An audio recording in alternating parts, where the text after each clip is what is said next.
Reaprendendo a religião. Essa é uma catequese cristã gravada ao vivo. Agradeço a presença de todos e fico à disposição para esclarecer questionamentos a respeito de temas religiosos em geral. Professor, espírito e alma são a mesma coisa? Não, cientificamente não.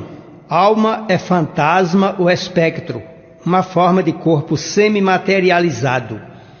Um corpo formado de substâncias em estado gasoso, estado sem consistência, que o espírito forma quando precisa aparecer a alguém. O espírito, no entanto, é a essência, é uma centelha divina, formado de matéria talvez na quinta dimensão ou em estado ainda desconhecido pela ciência da Terra.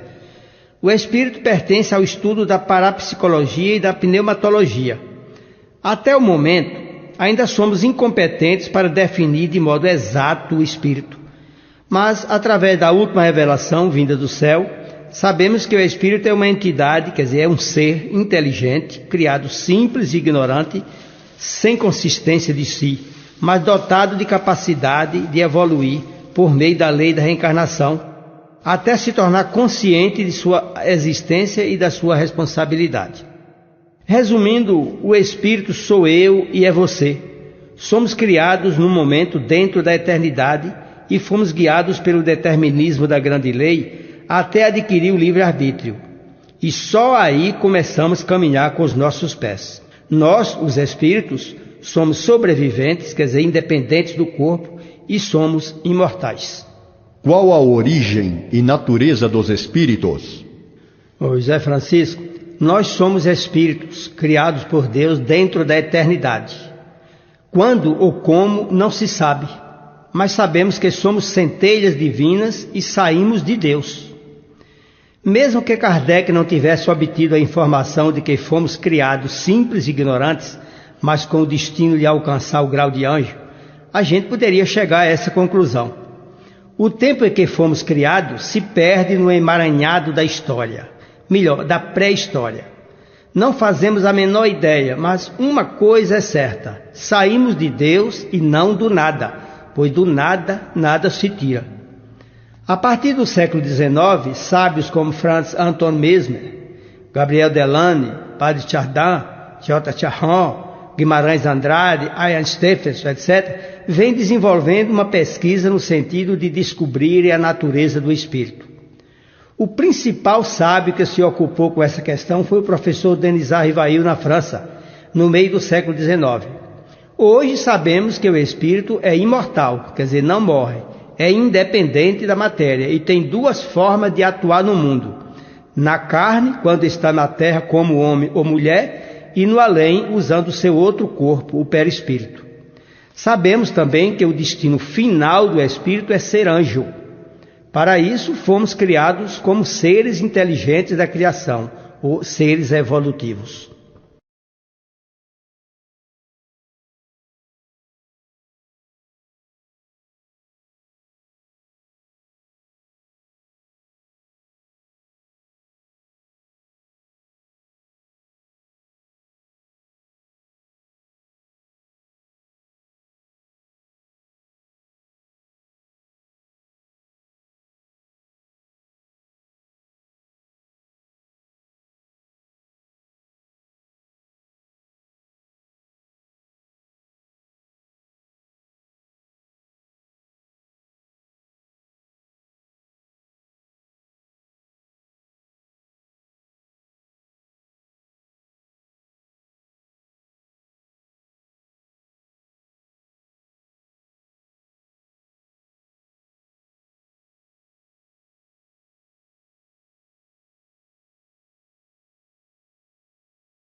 Professor, o que são as escrituras da terceira revelação? Valdemir, as escrituras da terceira revelação ou codificação são os 5 livros chamados também de Pentateuco kardeciano. São os livros recebidos dos Espíritos pelo cientista e educador professor Denisar Hippolyte Rivail, mais conhecido pelo pseudônimo de Allan Kardec, entre os anos 1857 e 1868. Allan Kardec era escritor clássico, professor e revelador religioso. Era também poliglota, falando e escrevendo em latim, francês, alemão e inglês. Ele foi convidado pelo plano espiritual para analisar e anotar todas as informações dadas pelos espíritos da equipe do Consolador, quando vieram trazer a explicação da Bíblia e revelar conhecimentos científicos ainda desconhecidos. Estas obras vieram explicar, com uma linguagem atual, todos os mistérios e todas as dificuldades da leitura da Bíblia. Lendo o capítulo 14 do Evangelho de João, a gente percebe como Jesus promete voltar para nos trazer a explicação daquilo que não era possível explicar no primeiro século da era cristã, devido ao atraso da humanidade em matéria de conhecimento científico. Jesus disse: o Espírito da Verdade virá vos fazer recordar de tudo que eu ensinei e que foi esquecido. Essa volta, entre aspas, significa a chegada de uma escritura que satisfaça o leitor, dizendo as coisas de modo direto, sem parábolas, sem figuras. São, portanto, os livros inspirados do céu e que formam o complemento das escrituras hebraicas que chamamos pelo nome de Escritura da Terceira Revelação.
Professor, o que é o Espiritismo?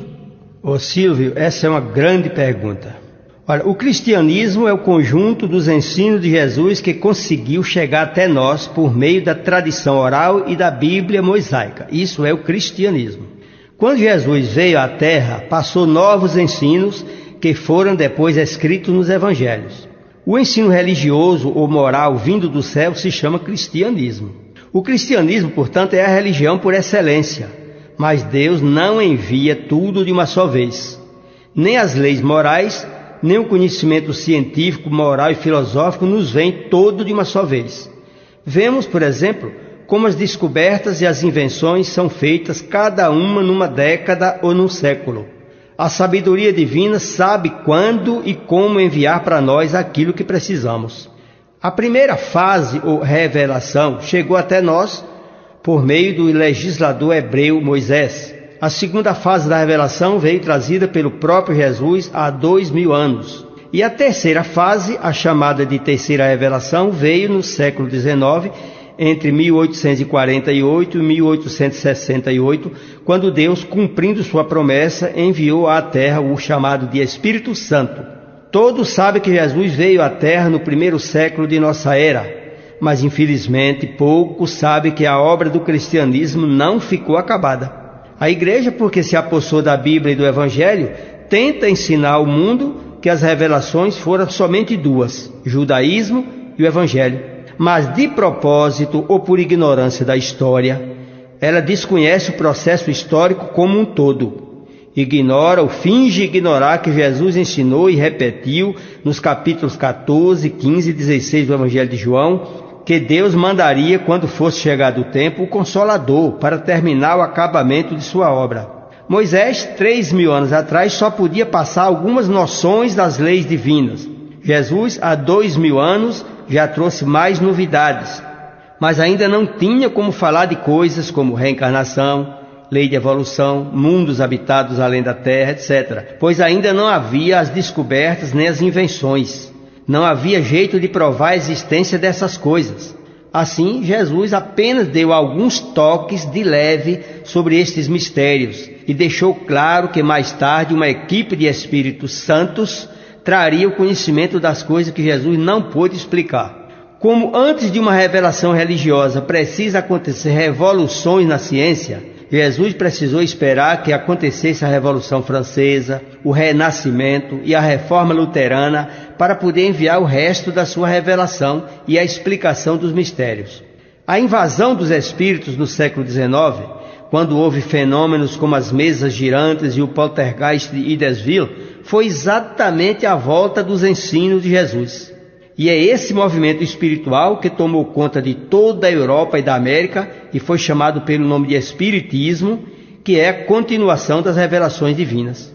Infelizmente, repito, esse movimento renovador, esse sopro divino que veio esclarecer os mistérios e explicar as palavras difíceis da Bíblia, não foi levado em contas. Quer dizer, não foi levado a sério pelos teólogos representantes das religiões. Por motivo político e por ignorância do processo histórico, a igreja não recebeu essa última revelação e continua achando que aquilo foi apenas um movimento isolado, uma criação de mais uma seita religiosa chamada Espiritismo.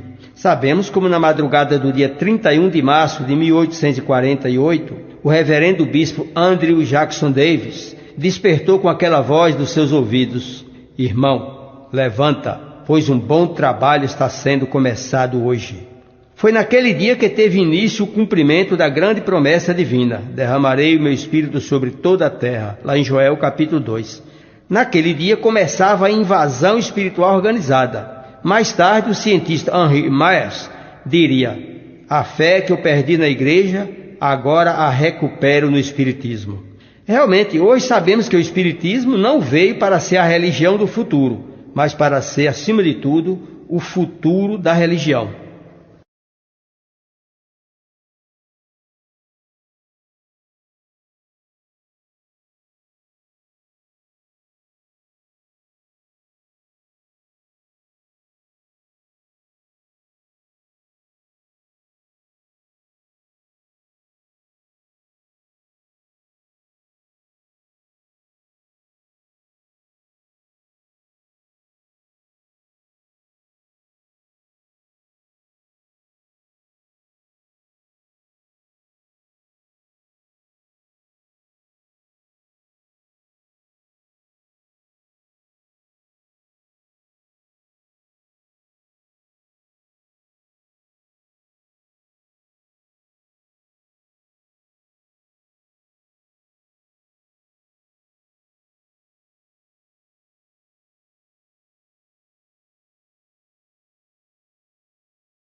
O que é o Espírito Santo?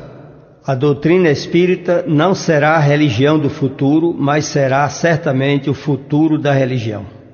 Jesus não vai voltar. O que volta é a doutrina ensinada por ele. Aliás, não vai voltar porque já voltou no século XIX. Como sabemos, existem 3 forças na natureza. Deus é a primeira força. Os filhos de Deus, ou os Cristos, a segunda força. E os espíritos dirigidos pelos filhos de Deus. Parece muito confuso. Deus, a primeira força, é o Criador de tudo. Jesus, sendo um espírito puro, é um arcanjo, ou anjo que dirige um grupo de outros anjos. E a terceira força, conhecida pelo nome de Espírito Santo, é o resultado de uma tradução errada depois da tradução dos padres franceses, depois da Vulgata de Jerônimo. Ao traduzir essa força, os padres não entenderam e acharam que havia um espírito especial, mais poderoso e mais sábio, que se encarrega de inspirar ou iluminar as pessoas.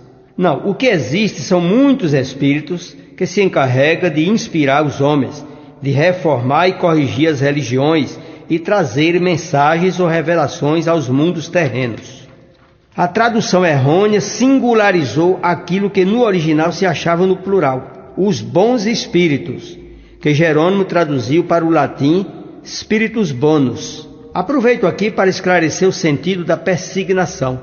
Quando os católicos se benzem, fazendo o sinal da cruz, dizendo as palavras em nome do Pai, do Filho e do Espírito Santo, na verdade estão afirmando a existência de Deus, que é o Pai, a existência dos filhos de Deus, que são os anjos, e dos santos espíritos que colaboram com Jesus na direção e educação da humanidade da terra.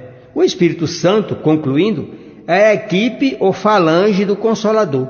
Portanto, é sinônimo de terceira revelação divina ou espiritismo, pois a doutrina da nova revelação é o ensino dos anjos, que são espíritos superiores.